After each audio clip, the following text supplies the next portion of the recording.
live from Texas, USA. You have joined us once again for another episode of Rabbi Tovia Singer. You can find Rabbi Singer by going to www.outreachjudaism.org. Thank you for tuning in. Kick off, literally about ready to kick Rabbi Singer off to Houston. So thank you for tuning in with us now. We're going to probably not have such a long-winded broadcast today, but you know what? We've already got a lineup of questions, and we're glad you've been sending the questions in. I just recently got another one that I think we actually discussed in episode 3, and we're gonna visit that again because people ask me. I ask another question that has already been on another broadcast, and typically if it hasn't been like in the last, I'll just react because these questions really should be and could be addressed actually. So unless it was like the last broadcast or the last two, in the Tanakh Talk Facebook page, you'll find a lineup of all the questions per video, so you can know, and also Rabbi working on modules for each one of these, and so forth. Right. So. And just one other point I should make. First of all, it's great to have me on.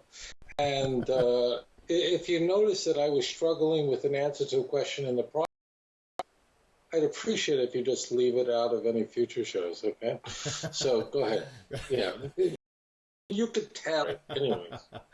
All right. Oh, my goodness gracious. Hey, Rabbi, you want to hear something kind of cool? Yes. This is funny. There was this rabbi, and they now they're all, well, preachers, pastors, and rabbis, so to speak. They had this one friend that was just turned out to be this wealthy old man that was real bitter. The old man was getting ready to die, and he came up to his 3 friends, the priest, the rabbi, and he said, listen, he goes, my family, he says, they're nothing. He says, man, they're just take everything from me. So he says, you know what, when I die, I'm not giving them a penny. He goes, so what I want to do, I got $30 million, okay? I'm going to give you 10 million, and you 10 million, and you 10 million, but you can't spend it. You got to put it in my casket when I die, okay? And they was like, okay, sure, why not? Okay, fine. Okay, so much time passes. 6 months passes, and the old man passes away, and they all, and they buried him and so forth. Well, about another 3 before these friends got together around for coffee, and the priest tells the pastor, and the rabbi says, I got a confession to make. He says, he gave us that $10 million, and he goes, I only put 9 in the casket because he said, man, we had this major emergency came up, and I was like, surely we'd be able to raise enough money to pay him back, but then he died, so we put 9 million in there. And the pastor said, he says, I only put 5 million in because he goes, man, we had all these building renovations and all this other stuff, and I figured it was going to do a good cause. The most awful thing. You didn't even pay the guy back. He goes, me? He goes, I used the 10 million, but I wrote him a check for the entire amount. That was beautiful. That was beautiful. We left out the sound effects because I didn't want to make it fake. Ha. Son, I just will tell you a serious note. Yes. That the relation between priests about how they do money and how they figure out like how much goes to the congregation and how much of it goes towards the of the clergy, and that's a serious issue. And there was a recent conversation between a rabbi and a priest, and the priest said that what he does, it's a little spiritual. He draws a circle around him, throws all the offerings in the air, and whatever falls inside the circle, the priest keeps for his own salary, and whatever falls outside the circle goes directly to the church. And the rabbi explained to him that there is an ancient Jewish tradition that goes, it's similar but not exactly the same. We don't need a circle, but instead, the rabbi said, what we do is we throw the air and what is in heaven that goes to the synagogue and the rest Let's go with the show. All right. Are we there? Sound here. Oh, hold on. My cord came out of the bottom of my microphone. Sorry about that. All right. Okay. Oh, Go ahead. that's funny. All Okay. See, right. I knew I could Go squeeze ahead. one out of you before long. I knew I could pull it off Yeah. somehow. Good Yeah. job. Good job. How you look good today, Yeah. Rob? Well, this is like, of course, goes without saying. What's the question? What do you think? What do you think? That's like telling All the right, Corvette, go "Hey, ahead. look fast." Of course you look. All right. That's Look, funny. I didn't do anything for this. This is my mother's genes, and I'm very grateful. Go ahead. Talk to me, sweetheart. Okay. What's on your mind? We got to move through quick because I got a flight You got to it. Tokyo. I You got got a it. piece of sashimi waiting for me in Tokyo, so let's talk, sweetheart. Okay, Rabbi. Very first off, hit Genesis 15. Please express why it's so important that we know this. Like again, in Christianity, Messianic Judaism, they accept a lot of prophecies without investigating them, and a lot of them they were just trying to. But reality is that they are very precisely need to be understood. And so, if you would, I just got a message earlier. Back to episode 3, which is where we first talked about that, and he asked. I didn't have time to get to, but he's just looking for further clarification. I mean, I know. What is specifically the question? That's what I want to know. The specific question is, what is the seed? Is it referring to a physical seed, or is it referring to just simply offspring as a metaphorical sense, like the seed of the woman, she will have offspring? Because, like you mentioned before. All right. So let me clear this up. Okay, it's not. There's nothing metaphoric going on here. Word zera always means biological. Always. Got it. Always. It always means biological. However, the word zera means could mean the seed of a man, or it means offspring. It means either or.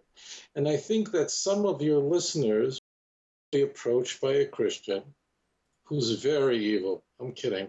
By a Christian who said, "Hey, take a look at the text in Genesis 3:15. What's the context? The snake had successfully seduced Eve into sin. Eve, given the name, as the Bible tells us, because she is the mother of all mankind. And whereas the serpent, which is Satan, it's not, meaning the serpent represents an accident that snakes to this day are widely, revolting and have this look that people don't, if you just saw through your house, it's just something that people would be very uncomfortable. I don't think it's the aspect. The snake has a certain revulsion. So the snake represents the seduction of Satan. And we can know this because we see the serpent, not the serpent, but Satan being discussed in great depth in chapter 4, verse 6 and 7, in a conversation between God and Cain. So here's very simple. You, the serpent, to seduce. And what I'm going to do is I'm going to put enmity, hatred, between your offspring and its offspring. Okay? And therefore, and what is going to happen? Let's just read the text. The snake you will be able to stomp on the snake's head. Now, if you crush a snake's head, what it will do is it will die. If you take your heel and smash the head of a snake, it will die. But if a snake bites you in the foot, you have a fairly good chance of surviving it, although well injured. So the text is simply saying that that your seed will always hate the serpent, will always despise it, which represents sin, and will deliver a fatal blow.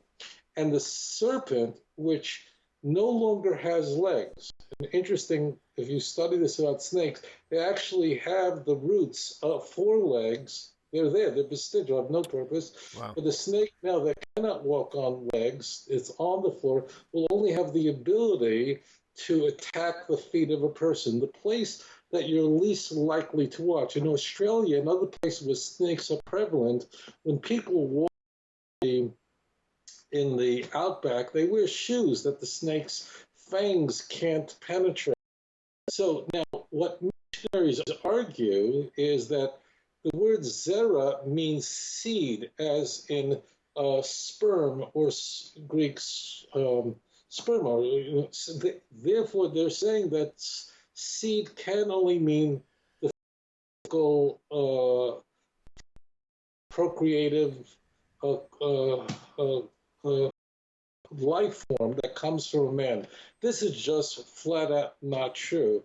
You will find, in fact, in Genesis 16, that the angel promises Hagar, that is the other wife of, or concubine of Abraham, when she fled with Ishmael, she is promised that from her seed will come forth a great nation. Right. You'll find the exact same word used by Hanukkah. So therefore, it's just not true. The word zera means offspring, or it can mean the seed of a man. And the word can be used for a woman. It's simply a lie that, unfortunately, vulnerable people buy into. But there's nothing. One other point I should mention, which I think what many people miss, what we are told by the church is that the function of the Messiah is to destroy Satan, which is, the claim is, this is how the argument is. This is only the seed of a woman, not the seed of a man. You see, if you don't know the Hebrew, you might believe that, but just ignore that the word zera means offspring all over the Bible. That could be for a woman or a man. I want to concede that, because Christians make the argument that the role of the Messiah is to destroy Satan. If that's what they're making, they actually have then sent a devastating fatal blow to Christianity. Because if the Messiah's role, that means let's concede it all. You now have a much bigger problem than you had before. It would have been better if you were.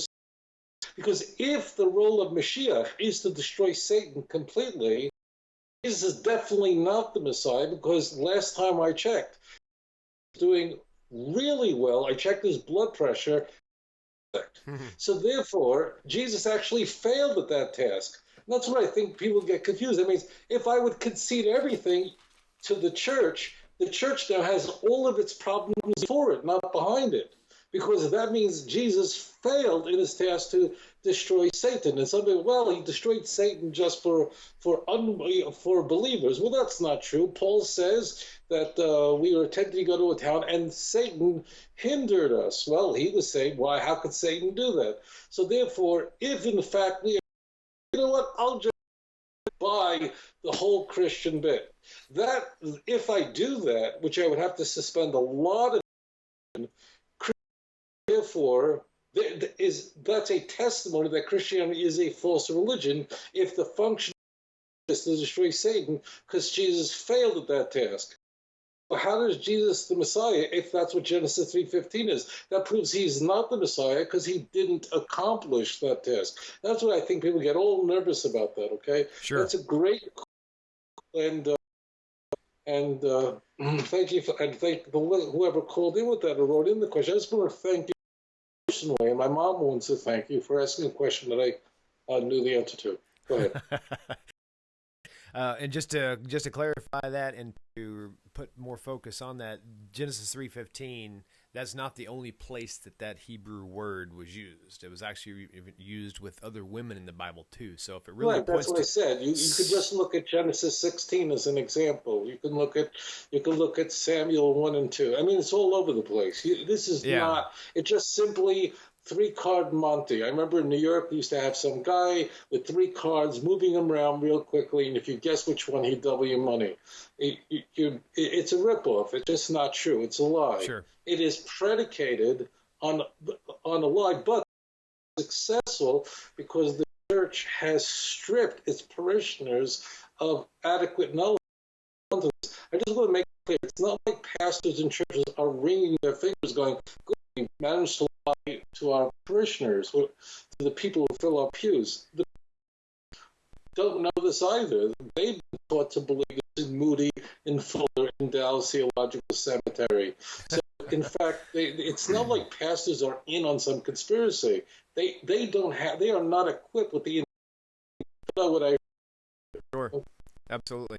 And most people aren't. And everybody that I talked to about it, the very first time you mentioned the Hebrew, they tend. What does Hebrew have to do with anything? So. Okay, well, actually, we take this call. We just got one coming in. Let's see. All right. Okay, welcome to Talk. Thanks for calling in. Who do we have on the phone with us? Gideon, how are you? Thanks for calling in. Where are you calling from? Abilene, Texas. Abilene, Texas. Very good. Been to Abilene a couple times. Very good. Here's more churches in Abilene per square mile than there are in any other place in the United States. Really.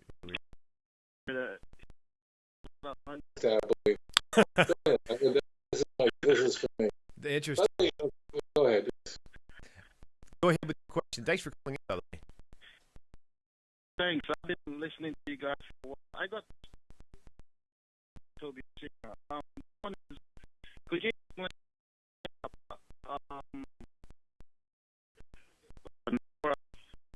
he was naked? I couldn't find too much about an author of a lot when they said he slept with his daughters. Okay, just real quick, we did cover, I think it was last episode, the one before that, I'll try to find the other link that we could get his answer to what we had in the back. Let me just do this because I don't hear a question. I know there is a question. I can try to get to it. So let's take Lot's daughters or any of them. What's the question asking specifically? Because the stories actually speak very well for themselves, so there must be a question there. The question was, I couldn't understand what you're saying. You couldn't understand what the text is saying? Is that what you're asking? Yeah, because it says, with Noah, his sons found him naked, but he was drunk. And one, was he physically drunk? Was he physically naked? Or is there something similar to with Reuben when he went and defiled his head? Okay, great, good. I'm glad you asked that question. Now I can answer to the point instead of going all over the place. Genesis 9:21 is very clear. What happened is that following the flood, following the world destruction, there were only 8 people who survived it. The Bible specifically says that Noah took grapes. Grapes naturally ferment. In fact, it requires a very extensive technology just to produce grape juice. In the ancient world, that was almost impossible to do it now because of a Methodist named Welch. So what happened is Noah drinks wine and gets drunk. That's just the result of it. His sin is not very great. Just drinking wine is not great. What's brought into view is that the natural reaction, think about for yourself, if you were to walk into the room and you drank a little too much, that can happen, and he was laying naked on the couch, what would you do? You would turn your eyes away, you'd cover him over out of respect to him. What we find instead is that the behavior of Chum was reprehensible. It wasn't so much what Noah did. Technically, getting drunk is not a big mitzvah, but that's really the sin. That's not the big sin. The big sin was Chum did not display the kind of moral sensitivity to his father's nakedness. And he didn't cover him, but rather went to the 2 brothers who warned their father. So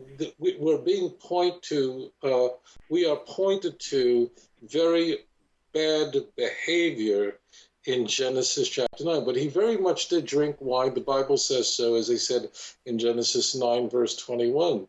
The stories, the event that occurred with Lot and his two daughters is also easy to understand. Part of course, that shocks us is women would never want to sleep with their fathers no matter what. So that's very troubling, and I might try to explain that in a moment. But the Bible is very clear in Genesis 19 of what was happening. Didn't want to just sleep with their father. They were looking out at a landscape following the destruction of Sodom, and where Lot and his daughters were hiding. If you read the text of Genesis 19, Lot just ran out of breath and said, "Can I resort?" These women thought, looking at the landscape, all they did was see the fire, the sulfur, just destruction. So they thought there was a worldwide Holocaust, and therefore they were the only remaining survivors. And therefore, what they did was they felt that they were going to finish the world with the only male that was there. But how would they get their father to sleep with? Was again to get him drunk. In Genesis 9, Lot is held accountable, especially because if after the first night you slept with your daughter, what are you doing allowing yourself to drink a second night? But there is, to focus on something else, the Torah is conveying something.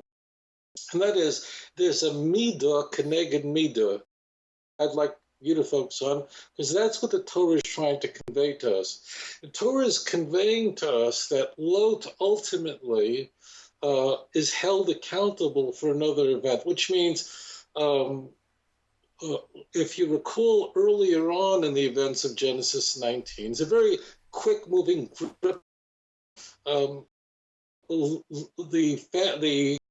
The town of Sodom was extremely immoral, and homosexuality was among their very grievous sins. And when the two angels came to visit Lot's home, the people in the city to the door, and they wanted to rape with these what they thought were two men.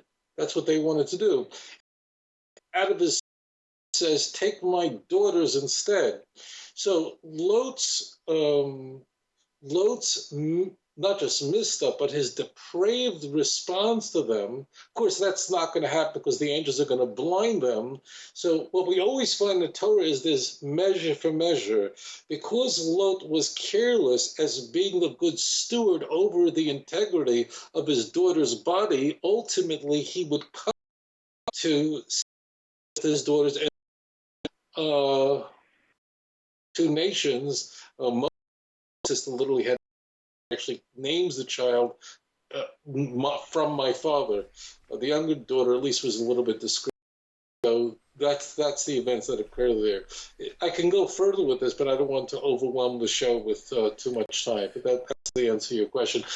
That's what's being juxtaposed. There's more there. How could daughters want to sleep with their father? I mean, even given what I've shared with you, that's not your question, and maybe another time how that's possible.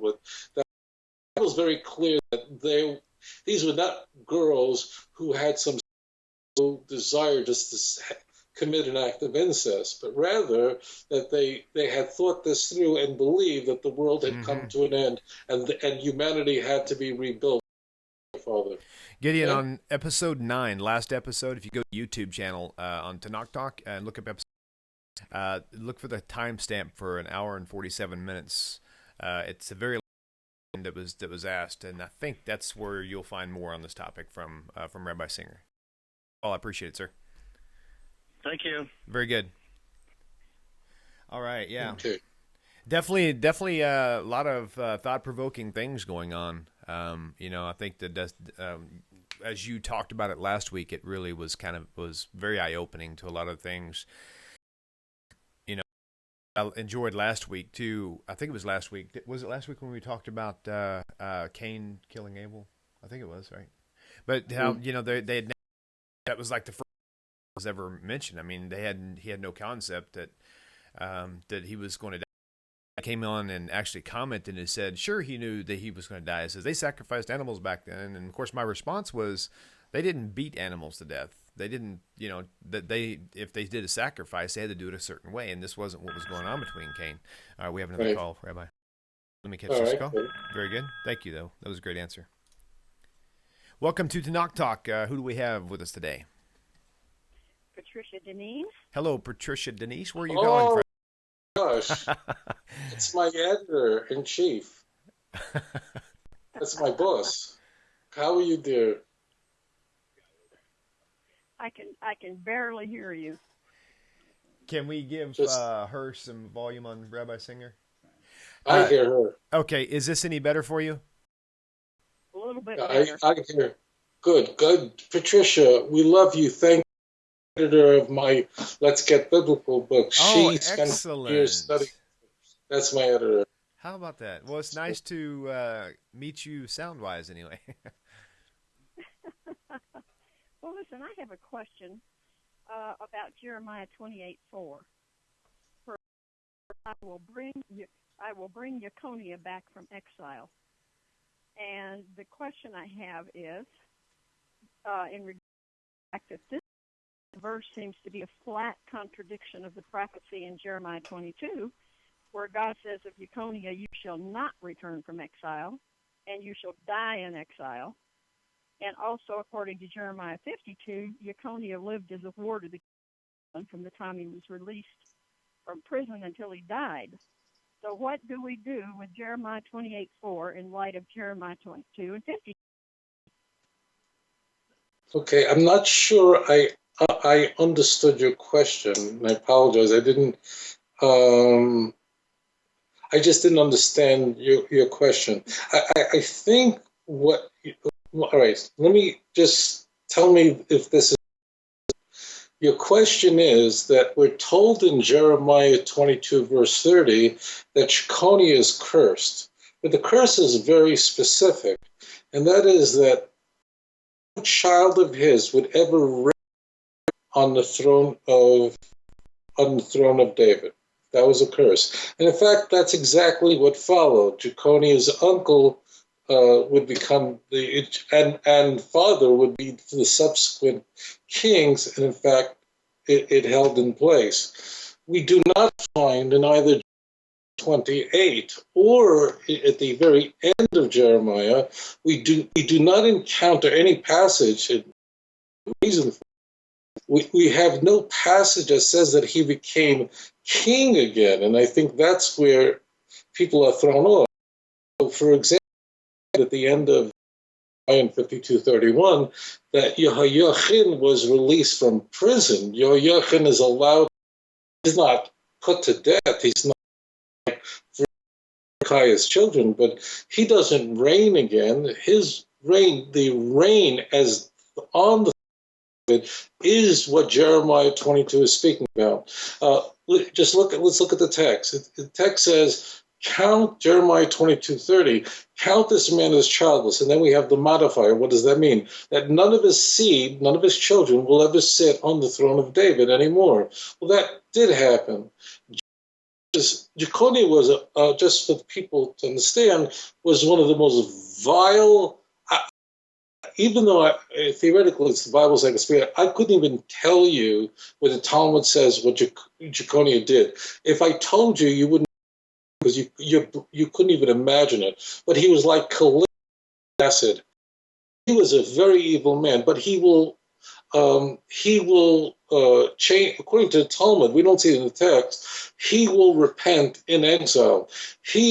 We see in the Bible at the end of Jeremiah that in fact he's freed from the Babylonian prison.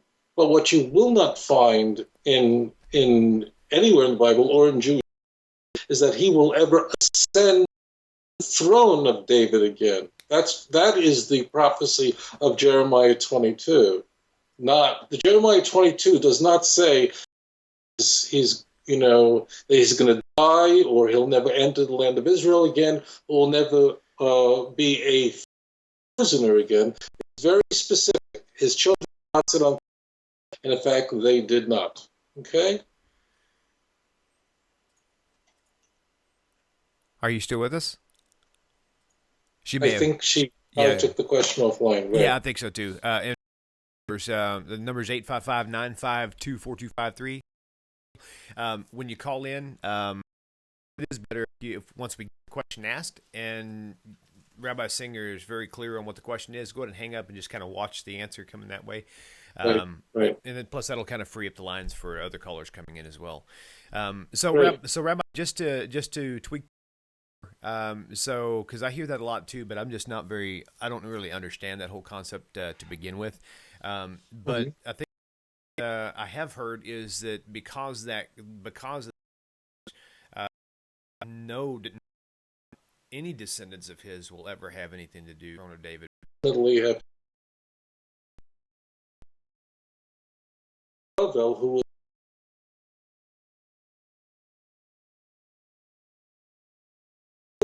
with the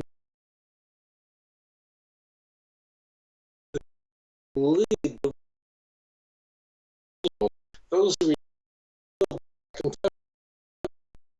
never becomes a king, he is given authority. We're told the Haggai that is put on his hand, which Haggai would point out because of the curse. So therefore, his direct descendant, is given authority, but does not sit on the throne of David.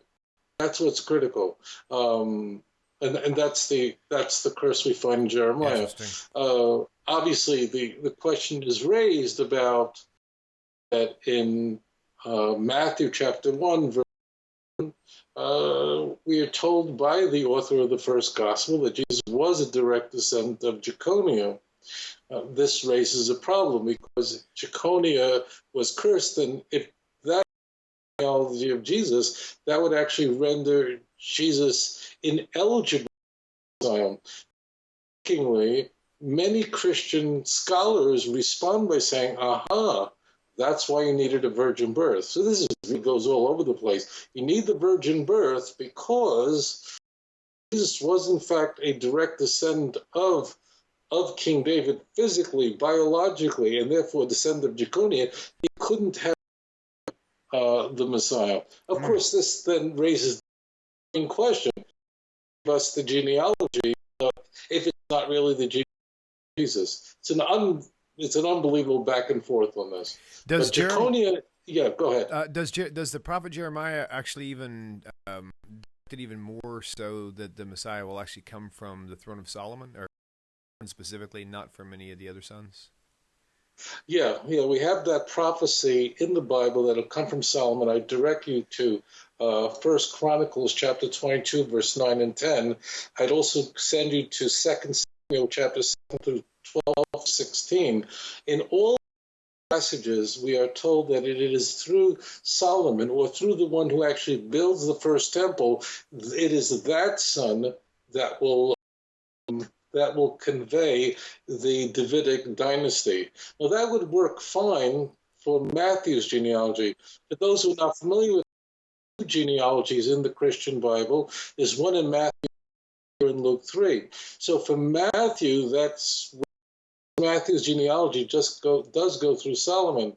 The problem is that we're told, again, also Psalm 89, verse 29 through 38. Here we have again, it has to come through Solomon, it has to come through the one, because David has many children, but it has to come through Solomon. The problem is that he does not have the genealogy go through Solomon, but instead a different son of specific would be Nathan. Right. Nathan would, Luke's genealogy, Nathan is the 15th person counting from the son of David who is counted through. So therefore, Luke's genealogy is worthless because through the wrong son. Interesting. It's just, yeah. Luke's genealogy is much more realistic in a different way in that it's at least longer, because it done the 42 generations or 41 generations. It's really 45 because Matthew skips. generations in order to get to 14, 14, 14. He just skips one too many. But it just, you couldn't, it's too long a span of time for so few generations. But Luke's 56 generations is much more realistic. Just as a point, Luke's genealogy, when I'm talking about from Abraham to Jesus, Luke's genealogy traces Jesus back to Adam. Matthew doesn't. But anyways, let's continue on. Okay. Provocative question again. Did Jesus fulfill any of the prophecies? People saying all the time that he fulfilled all of them, right? Or at least half of the ones he did on the first coming. But even when he was here, did he even really fulfill any of the prophecies? I mean, many people have come close to, I'm sure people in our modern day and age have technically come close to, if you wanted to compare them to a prophecy, you could say, oh yeah, I did that. I mean, so when I mean, did he really fulfill them? I mean, did he really fulfill any of these that the church tells everybody that he did? Yeah, so there are hundreds of people that claim to be the Messiah in different periods of time. I don't know that Jesus really ever claimed to be the Messiah. I think it's... Right. But it would seem from the Christian canonical literature that, in fact, that was not a claim that anyone was aware of. It would seem to come through in the fact that the Christian Bible says that people really just didn't know what his ministry was about. That really comes to a very strong remark that the disciples are clueless. What distinguishes Jesus from the other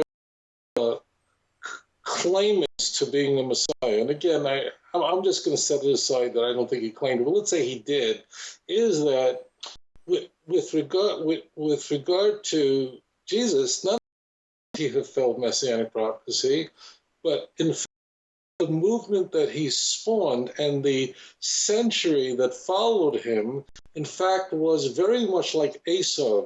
It is the opposite of Jacob, meaning every single thing that unfolded during the first century is exactly the antithesis of what the Messiah is supposed to accomplish. So it's not like he didn't do it. It is really quite different. He not only didn't do it, the very opposite occurred. For example, the Bible tells us that when in the Messianic age, there would be a gathering of the exiles. The Bible in Jeremiah, in Isaiah 43, it's all over the Bible. The exiles are coming back.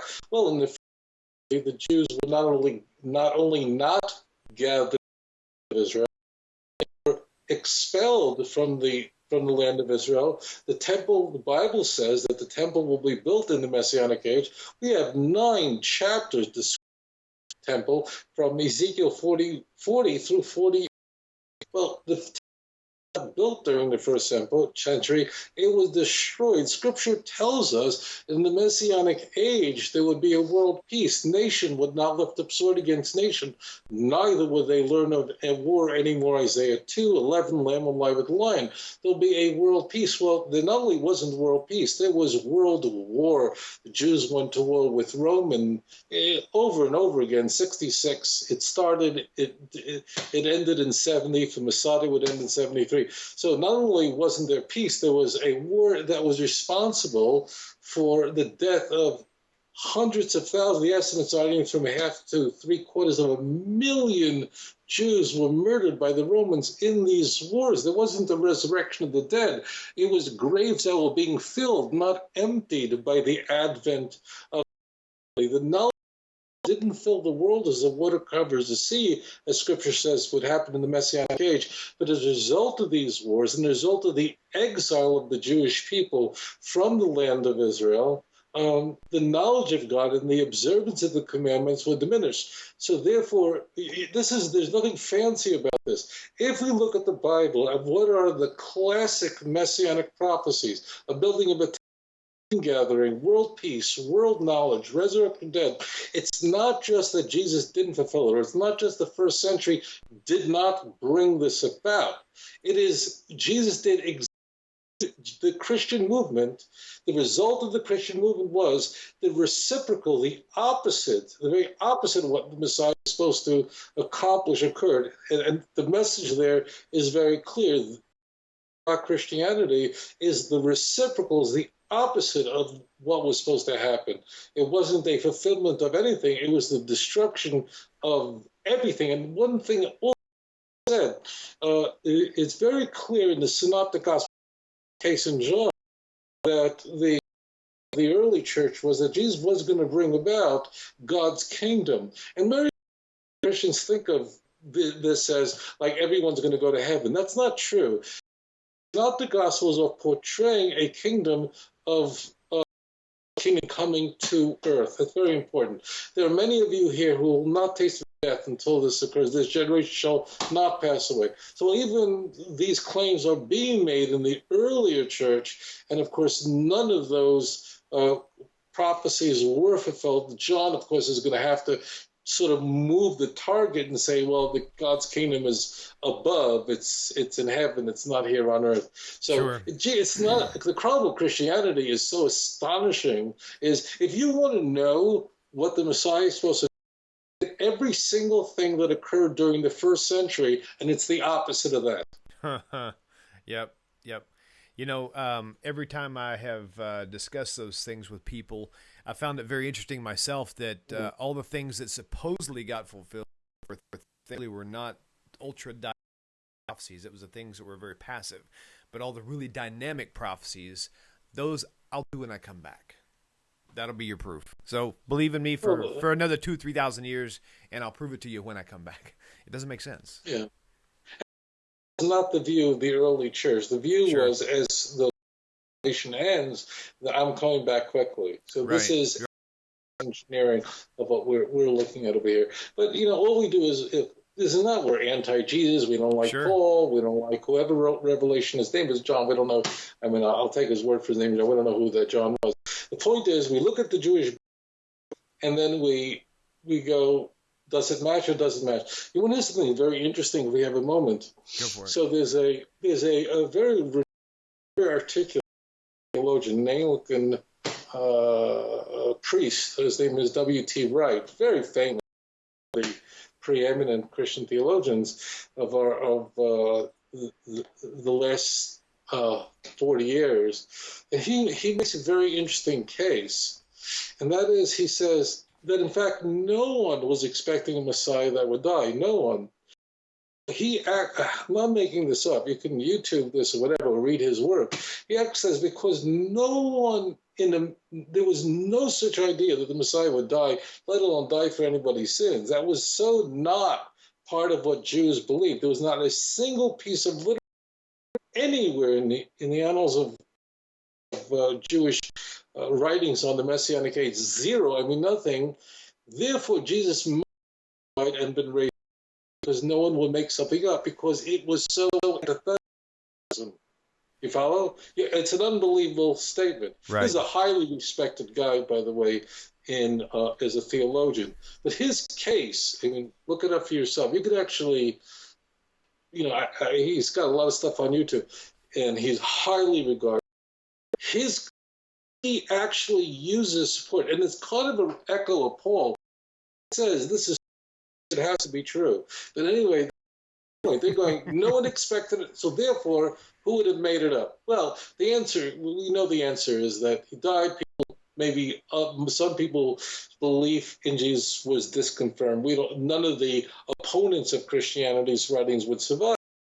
Those people just went, I still believe he's the Messiah. I guess he died, so therefore the Messiah has to die. And then the Bible, looking for verses to support that, found verses that had nothing to do with the Messiah, and then went to the Jews and said, aha, take a look at this text. And that's when the spark flew. Anyways, let's continue. Right. You know, my wife said something pretty interesting. She said, you know, if you took a person who about the New Testament and just gave them the Bible and asked them to write out, you know, something on it, what they came to the conclusion at the end of the Bible, from when I say, of course, from Genesis to Revelation, the Christian Bible. And she said, if you have them to read that, you're going to find that the person who reads this in the beginning is going to see everything matching fine all the way up till you get to, all of a sudden, it's like that's almost introducing a brand new, different God altogether. It's like it's not even associated with the Old Testament God, but like the Calvinist sort of thing. That was one down the path we're on too was using that idea is can I get what's in the New Testament from, and you've discussed this many times, and only by reverse engineering is that possible. Right. I want to just plug a guy who's dead, and his name is Marcion. He didn't like Judaism very much. Okay. He was a very prominent Christian thinker, and he, in fact, said mid-2nd century that, in fact, the God of the Old Testament cannot be the same God as Jesus and the God of the Gospels. They have to be distinct, compatible. And he was right in the sense. Right. Anti-Jewish. I don't know if he was anti-Semitic in a modern sense, but he was anti-Jewish. He just said they just can't be the same. But here's the interesting thing. I know there are Christians who are listening to this and go, okay, sounds a heresy. But actually, all these heretical movements, although they went out of court because the Christian church was stuck with the Jewish Bible, or I'll just say they believe in the Jewish Bible, I had to throw that out of court. The point is, every one of you Christians have heard this before. Don't be offended by if I sound arrogant, but I've heard it a million times. You must have heard it a lot. Mm-hmm. And that is, people go, you know what, the God of the Old Testament is really tough. He's really, but the God of the New Testament is full of love. So we really have the relic, the stench, that stench of Marcion is still there. That means Christians may give lip service that it's the same God, but in fact, you'll hear them all say, oh, no, this is a new covenant. The God of the New Testament is the God of love, mercy, and justice, and forgiveness, whereas the God of the Old Testament, well, what is he? Is God a schizophrenic? I mean, what is he? Psychotic? Anyways, let's move on. It's going to kind of lead us right into the next question. Why have blood sacrifices at all? Blood sacrifices sound more comparable to pagan worship. Why shed innocent blood at all in Judaism, especially since it seems contrary to Hashem's heart, like when he wrote the laws regarding preserving animal life and protecting of the trees, etc., like something a pagan god would. Yeah, so that's a really good question. I just want to think of the best way to answer that question. We obviously see in pagan religions practices that superficially seem similar to Judaism, but in fact they couldn't possibly be more different. First of all, the reason why people ask this question is we are all living, I'm presuming we're all living in the United States or listeners in Europe, where if you're not a vegetarian, okay, so killing an animal seems like a very violent ritual. And I'll tell you why, because we all, non-vegetarians, live a lie. I need to explain this point because it comes up a lot. You see, we buy a steak, okay, and we think steaks somehow grow from the ground, and they come in cellophane and styrofoam. So, and then we eat it and enjoy it, and so on. But I think for most of us, because we don't see slaughter and we don't see the animal while it's alive, we're able to just sort of block that out. It seems like sacrificing an animal or killing an animal seems to be a just this very ritual. Well, it isn't. It's just in societies, it is advantageous to have animals grazing where land is cheap all the way out in Nebraska, Omaha, where in Iowa, if you're in the United States. And the meat is brought into the major cities. But 100 years ago, that wasn't the case. You had chickens in Europe, you had your animals, and so on. So what we have is a korban, a sacrifice. We're simply taking what you do every day. And you guys who are eating hamburgers and eating your steaks, I would imagine the vast majority of the listeners, and I want you to listen carefully to me. I'm in big trouble, I'm kidding. I want you to listen carefully to me. Put an animal, a bull, in, right in front of you, and you got some time for the animal, feed the animal, and then I slaughtered it in front of you and drain his blood and so on. I don't think many people would be able to eat it. Well, that's because anesthetized it. We don't see it. So it sounds like there's a so bizarre ritual, and then we're doing what the pagans do. Well, the reason is we're just living in a, we don't have the fact that this chicken once walked around. Right. We say, give me a chicken leg. Okay, so that's where this question would have never been asked 200 years ago in Europe. Sure. Okay, because there's no refrigeration. No way to take an animal from far away and pass. The animal had to be killed near you because there was no way to preserve it. There was no refrigeration. So what we really have is two methods of using animal. One is as an exchange with the gods, who in exchange for the sacrificial offering, they provided fertility, good wine, safety in war, your wife giving birth without dying on the birthing stool, and all kinds of other things. That was an exchange. That's what was pagan about it. It wasn't slaughtering an animal. In Judaism, a sacrifice of an animal is a korban, which means it is closing a gap, a delta. So listen very carefully. Okay. What a sacrifice accomplished was it actually took two parts, earth and heaven, which is connected by a ladder in Jacob's dream, and we're trying on earth to touch to get as close as possible. And the way we do that is take the physical and offer it up to the spiritual. We eat it, we enjoy it. So a korban God doesn't need our sacrifice, and the Bible says that. But what we're doing always in Judaism is taking the physical and elevating it to the spiritual so that we might be raised up. God does not need our sacrifices. But this question is really born out of the fact that sacrifice sounds like this bizarre ritual, which thank God is antiquated. The other part, obviously, is in the pagan world, virgins and babies and completely innocent people we usually sacrifice. Why? Because they're innocent. There isn't a single pagan religion that I know of that sacrifice bank robbers and rapists and murderers. I don't know of any. Why babies, sinless people, and virgins? Because it represented innocence. That's human sacrifice. That is an abomination. Okay. Let's move on. All right, we'll take a call. Oh, there. Thank you for calling Tanakh Talk. You are live with Rabbi Tovia Singer today. Hi, my name is Mark from Hawaii. Mark from Hawaii.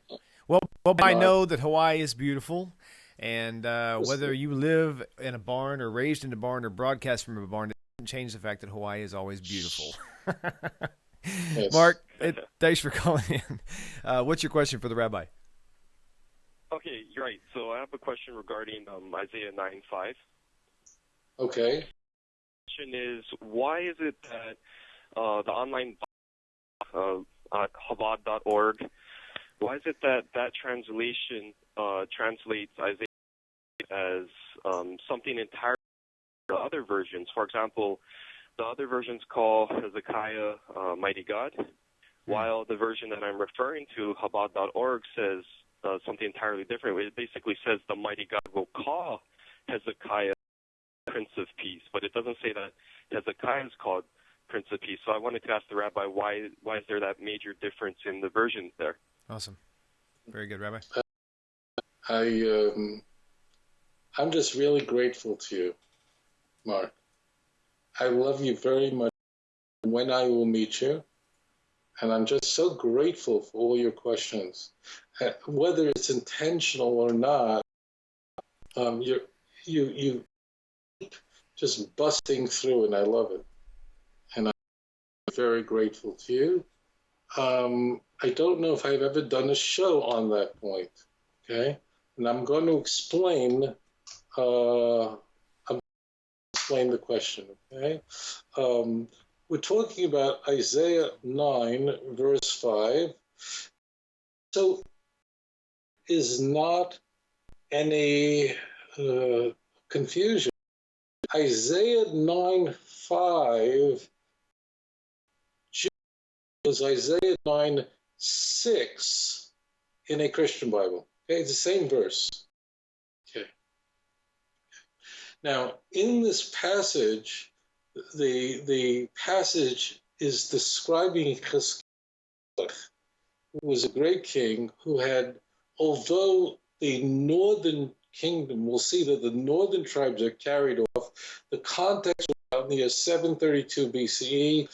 Tiglath-Pileser III is emperor. He then passed on to Sancherib. The northern kingdom of Israel, the 10 northern tribes, are carried off. This occurs in the 14th year of Hezekiah. It actually happened in stages, but that's what occurs. But I encourage you to read Isaiah chapter 37, and also read 2 Kings to get the full, all the events that surround it. Hezekiah was a man who had inspired a nation during the most difficult time. He had thrown himself down before God in the temple with the pleading for Jerusalem to be spared, not that he might survive, but that God's name would be raised. If you want to do that, that's how to pray. Don't ask God for something so that you can have a nicer car. Say to God, if you give me another child, if you repair my marriage, I will be able to serve you better. If you help me and give me wisdom to know how to treat you better, if I raise up your name, this is critical. Now, so Chizkiyahu HaMelech was instrumental in raising that was left in Jerusalem, and whereas all the kingdom of Israel was carried off and they are lost, so we seem to be seeing a restoration now. And not only that, but a great deal of the southern kingdom was carried off, including Lachish and more than 40 other cities in the south. All that was left was Jerusalem. That's it. Now, what happens is the people are giving names, or new names are given to Chizkiyahu. In the Bible, there's a very important issue about somebody's name. People's names are given because of their behavior, based on their destiny, how they bring God's presence to mankind. Abraham comes to mind. Abram to Abraham, Genesis chapter 17. Some people were very wicked, and they were given names that were truncated, shortened, the names that were demeaning. Okay, now, this is a little deep, so listen carefully. So what we have at the 9:5 or 9:6 is a passage. Its natural reading would be that Vayikra Shemo, and his name was called Wondrous Advisor, the Mighty God. That may seem strange, but Chizkiyahu really means the Mighty God, the Everlasting Father, the Prince of Peace. That was the natural reading. These are the names that were given to Chizkiyahu. This was, so you know, this occurred some 600 after the Exodus, and it was the greatest miracle that occurred since the Jewish people saw the parting of the sea. The entire Assyrian army of 100,000 soldiers just were killed overnight. Now, I want you to listen, or you won't get this. There's another reading of the text that seems different. And as a reading of the text, according to one very important commentary, that sort of reads, they seem to be in conflict, if actually not at all. Let's take a look at that. And that reading would be that the fact that the mighty God, the wondrous advisor, would give Hezekiah the name of peace. It seems very different. What were his names? What names were he given? So it seems there's this big argument over what names were given. In fact, the two positions really are identical. There you go. How is that possible? What were his names? What were it? If you get this, you'll get everything. This is 17 when Abraham was called Avraham, of God's name is infused into his name. Does that mean that Abraham became a god? No. It means that he reflected Hashem, and God had ordained that his name be altered or changed to demonstrate that Abraham was performing God's active work on earth. Okay? And we don't worship Abraham because he now has the divine. There's so many other people who are given divine names, like Jacob, Israel. I can just go through them. So they really mean the same thing. When Hezekiah is given the name Mighty God, he is the Mighty God? No. When he's given the name Chizkiyahu, Mighty God, Aviad, all these names, it doesn't mean that he created the universe in 6 days and rested on the seventh. It means that Hezekiah had performed God's work on earth. So therefore, both ways you read the text, and this doesn't become apparent immediately because we think, oh, he got a whole bunch of new names, like I don't know, just get in. We're going to start calling him this because he's so terrific. No, whether you read the text that his name was these things or God gave him these names, all it means is that Hezekiah was the work of God on earth, and he raised up the people. So they mean the same thing, because he's not, like my name is Tovia. That's my name. What is my name? It means the goodness of God. Okay? Am I God? What does Netanyahu mean, the Prime Minister of Israel? The God, Prime Minister, God? Of course not. So therefore, all these names, Elijah, what does Elijah mean? It means the Lord God. That's literally means. It means God, of course not. What we all hope to do in our lives is live up to the expectation of our names. We hope to live up to our names. So therefore, it's different where the God, the mighty God, the wondrous God, so on, gave him the name Prince of Peace, or Hezekiah was called these names.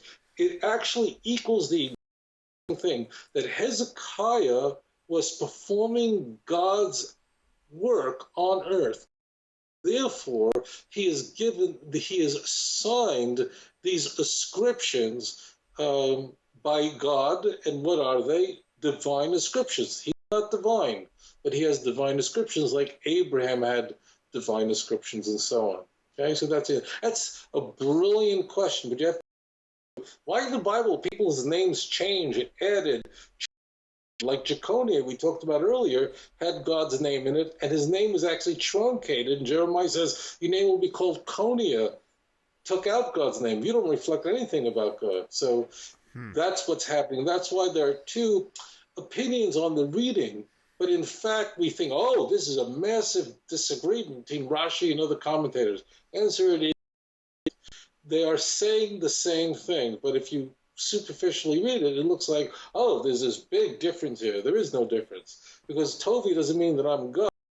It means that parents at some stage hoped that I would live up to the expectation of reflecting God's goodness. Sure. That's a great question, Mark. Thank you. Awesome, Mark. Thank you. I waited for that. I don't even know how many years for someone to ask that question. Mark, you got to send me a friend request on Facebook and post up some Hawaii pictures so I can go.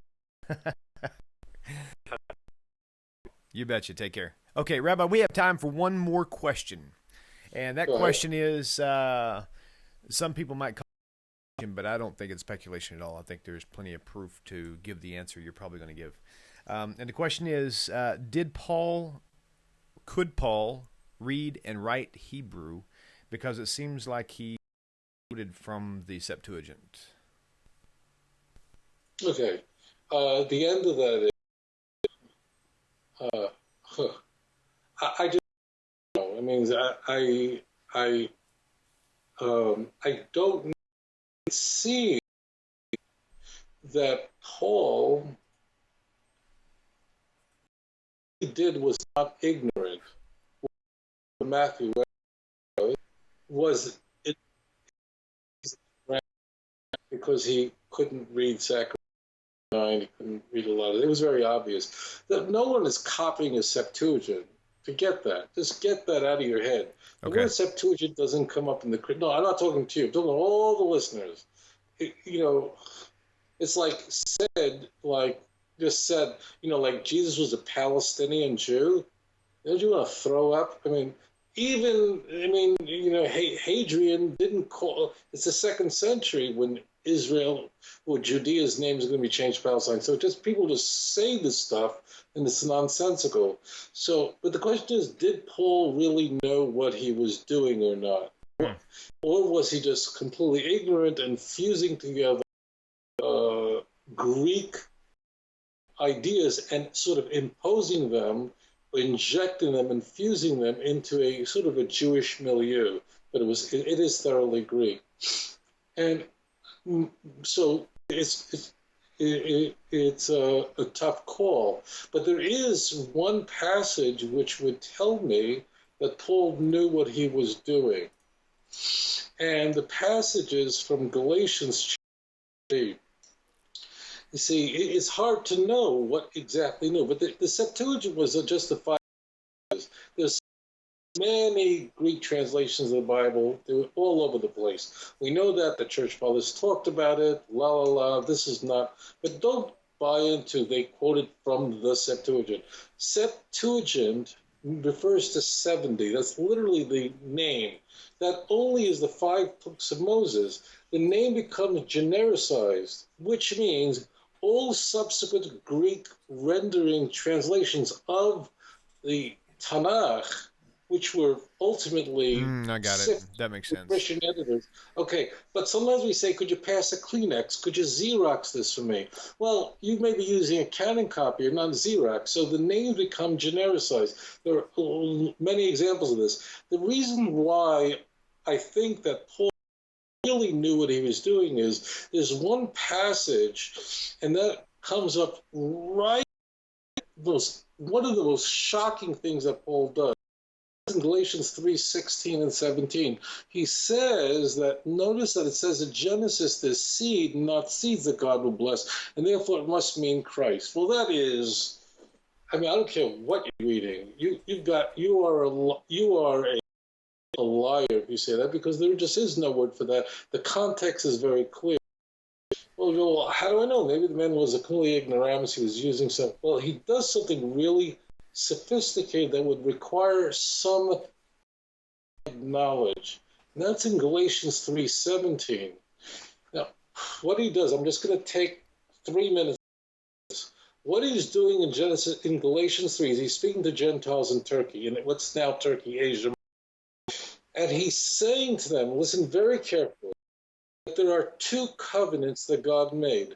One that he made with Abraham when he was in Haran, and that was a covenant based on faith, and there was a covenant made at Mount Sinai that was based on the law of Moses.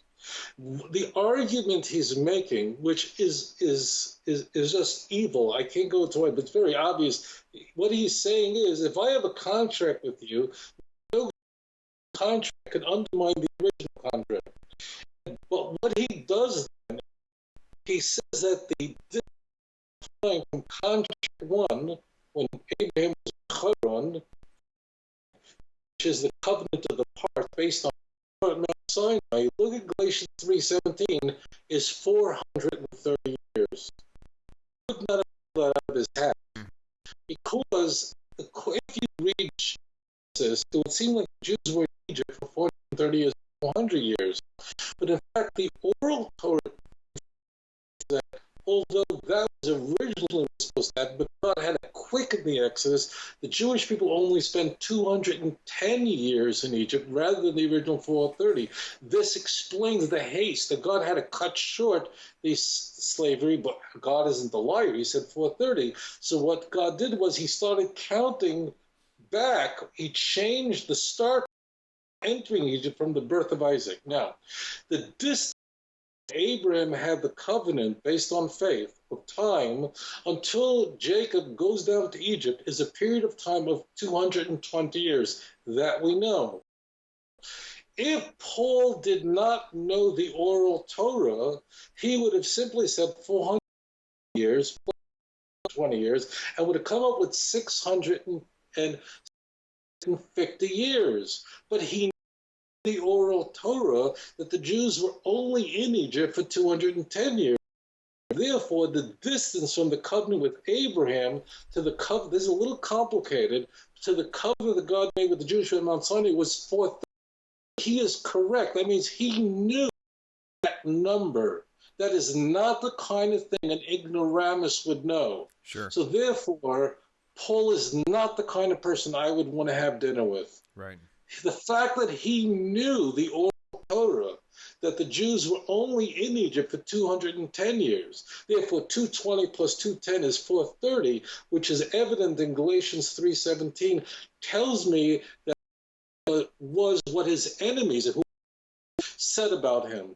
His Christians said, and he was a fraud. I would never care to have dinner with that man. And you know, it's not really relevant. Is he a good person, a bad person? It's just true or not true. But Galatians makes it abundantly clear that he knew too much, and therefore we would therefore attach all the other errors that he made, not to like what Matthew's doing, and that is, we don't know who wrote Matthew. Whatever wrote Matthew was ignorance, but really was born out of sin and iniquity. And it isn't surprising to me that in all of Paul's letters, his enemies are fellow Christians who considered him a fraud, a Johnny-come-lately, an inventor of religion. It's obvious that why is because that's why he's saying, I'm a true apostle, I'm the only, but I get everything from Jesus Christ.